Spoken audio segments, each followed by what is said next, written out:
So let's talk about the budget. That was obviously the biggest talking point last week. The Union Budget 2018-2019 was announced by Finance Minister Arun Jaitley last Thursday. And since then, experts, economists have been decoding the budget, trying to find out what's in it for you as a citizen, for me as a taxpayer, for us as voters. So let's start with what's in it for the salaried employee. 40,000 rupees tax deduction, which means that your taxable income will be calculated after a standard deduction of 40,000 rupees. So you would have thought that's great reason to cheer. Until you hear that your medical and your travel allowance is being knocked off. So net, are you going to be paying more tax? The answer could be yes, depending on which salary bracket you come under.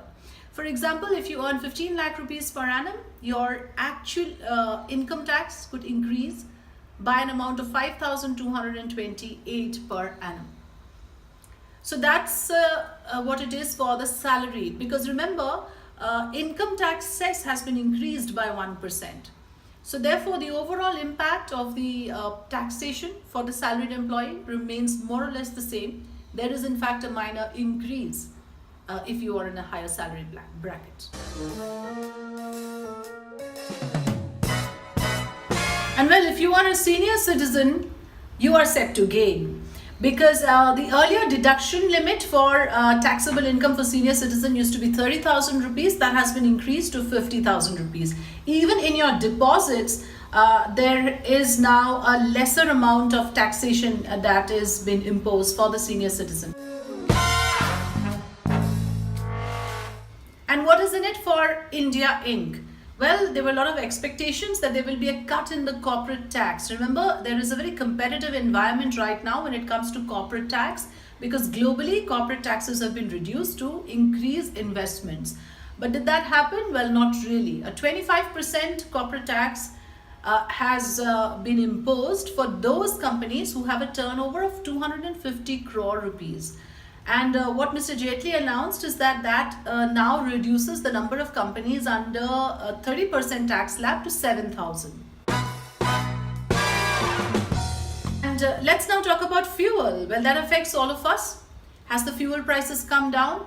The government has played a very smart trick on us when it comes to the fuel prices. What it has done is, it has removed the 6 rupees basic excise duty. It has removed the 2 rupees additional excise duty. So 8 rupees knocked off. But what has it done? It has imposed a road cess of 8 rupees, which means your fuel prices remain the same. So as a consumer, as a citizen, do we benefit? Well, the answer is no.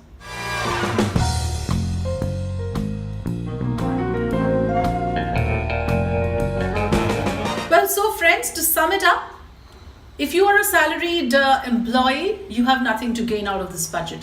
If you are a woman who have just joined the workforce, you might have something to gain, because there has been a reduction in your contribution to EPF from 10 or 12% to 8%.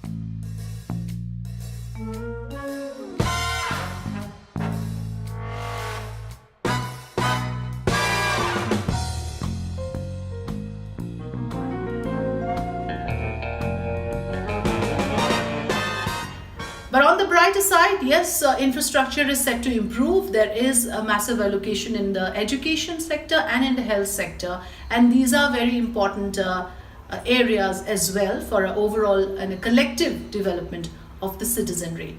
So thanks for watching Two Sides to the Coin. Do write in to me whether you agree or not that this is a budget that has been pro-citizen, or you feel this has not worked towards our interest at all. I'll wait for your comments.